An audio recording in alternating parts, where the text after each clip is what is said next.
Jadi setelah kita evaluasi, dari tadi malam kita evaluasi bahwa mulai tanggal 21 hari Jumat minggu lalu, itu setelah pelajar itu sudah diliburkan dan dilaksanakannya kebijakan WFA dimulai tanggal 24, kita sudah memprediksi bahwa di tanggal tersebut akan terjadi gelombang keberangkatan masyarakat, ya. Kita lihat di data yang ada di tanggal 21 sore, kemudian tanggal 22 itu terjadi peningkatan dibandingkan laporan harian rata-rata yang melintasi ruas tol yang keluar Jakarta, ya. Kemudian di tanggal 24, 25 ini terjadi peningkatan tapi tidak terlalu signifikan, tapi di tanggal 26 itu terjadi peningkatan tadi pagi bahwa masyarakat itu sudah mulai jalan. Jadi apakah WFA itu berpengaruh? Ya, ya, karena sudah ada tadi malam itu di tanggal 25 sampai dengan pukul 22.00 itu sudah ada lebih dari 30,5% masyarakat yang sudah melaksanakan perjalanan untuk mudik untuk meninggalkan kota Jakarta. Untuk puncak arus mudik tetap di tanggal 28, 29 dan 30, tapi pemberlakuan WFA itu kan tujuannya untuk agar puncaknya itu tidak terlalu tinggi, ya, hingga masyarakat terbagi untuk dapat memiliki waktu yang lebih panjang untuk melaksanakan perjalanan. Ya, tetap kita sampaikan bahwa puncak perjalanan itu tetap di tanggal 28, 29 dan 30. Jadi khusus di bidang Kamsel Korlantas, Korlantas Polri itu membagi menjadi 4 klaster untuk pengamanan. Yang pertama adalah ruas tol yang ini menjadi favorit masyarakat untuk dilintasi, ya. Kemudian beberapa ruas tol yang menjadi atensi kita, ya, seperti ruas Jakarta Cikampek, ruas Cipali, ruas Cipularang, kemudian beberapa ruas tol seperti Jakarta Cikampek maupun Semarang ABC itu menjadi titik-titik perhatian karena ada beberapa hambatan yang terjadi di lokasi tersebut, antara lain ya adanya bottleneck, adanya pertemuan arus maupun adanya beberapa hambatan lain. Kemudian di jalur-jalur arteri yang kedua itu beberapa ruas yang memang menjadi atensi kita, ya, seperti jalur Pantura, kemudian juga di daerah Bandung dari mulai Bandung, Nagrek, Garut dan Tasik, kemudian dari Pejagan sampai dengan Bumi Ayu, dilanjut Purwokerto, dan beberapa ruas lain seperti di Jawa Timur juga menjadi atensi kita di pertigaan Mengkreng, yaitu pertemuan antara 3 kabupaten Jombang, Nganjuk dan Kediri.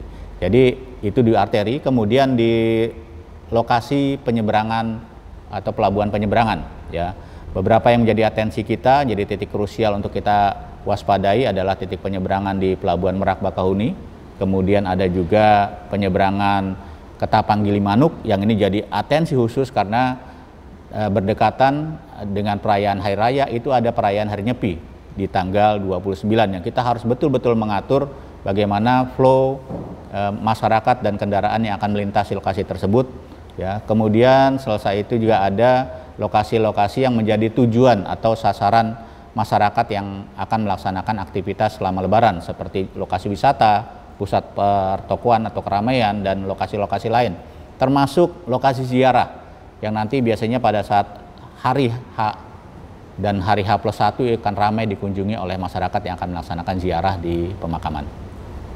Baik, Korlantas Polri dalam hari sejak selesainya operasi Nataru 2024-2025 kemarin itu langsung melaksanakan evaluasi beserta seluruh stakeholder terkait untuk melihat apa yang menjadi kekurangan dan kemudian apa yang perlu diperbaiki dalam mempersiapkan operasi ketupat menghadapi Lebaran tahun ini, ya.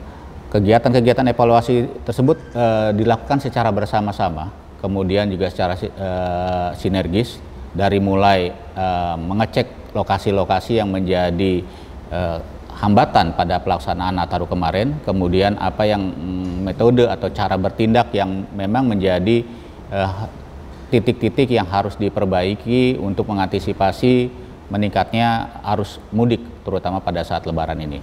Jadi sinergitas, kolaborasi dan koordinasi antar lembaga itu terjalin dengan sangat baik dari jauh sebelum pelaksanaan operasi ketupat ini. Sampai dengan saat ini pada saat pelaksanaan dan nanti juga pada saat akhir pelaksanaan operasi ketupat, kita juga bersama-sama akan melaksanakan evaluasi untuk mengecek dan memperbaiki dalam rangka mempersiapkan kegiatan atau event-event lain yang di masa datang.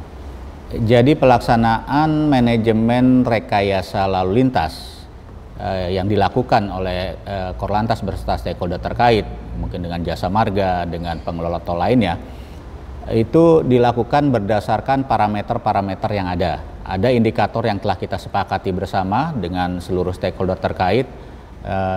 Jadi pelaksanaannya itu sudah melalui ketentuan, sudah melalui aturan dan sudah melalui parameter yang telah disepakati bersama.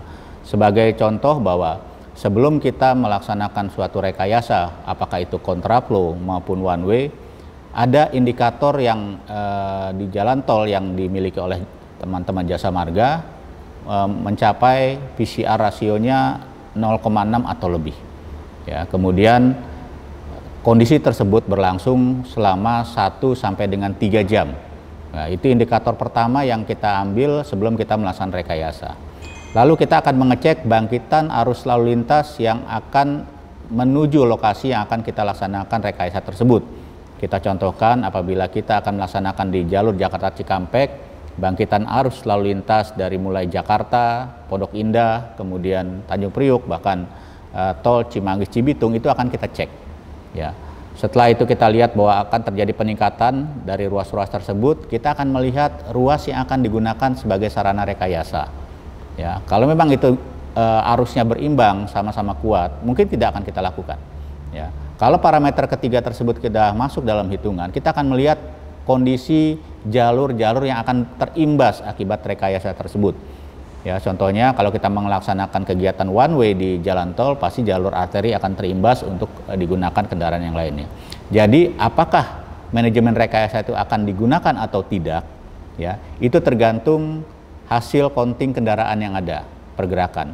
Apa yang kita umumkan berdasarkan itu hanya berdasarkan prediksi, kurang lebih bahwa di tanggal-tanggal yang telah kita tentukan, tanggal 28, 29, 30 itu akan terjadi peningkatan arus lalu lintas yang dimungkinkan PC rasio jalan itu akan meningkat. Level of service jalan tidak akan mencukupi dari arus lalu lintas yang akan melintas di ruas tersebut. Jadi kita sampaikan bisa dilaksanakan dan bisa juga tidak.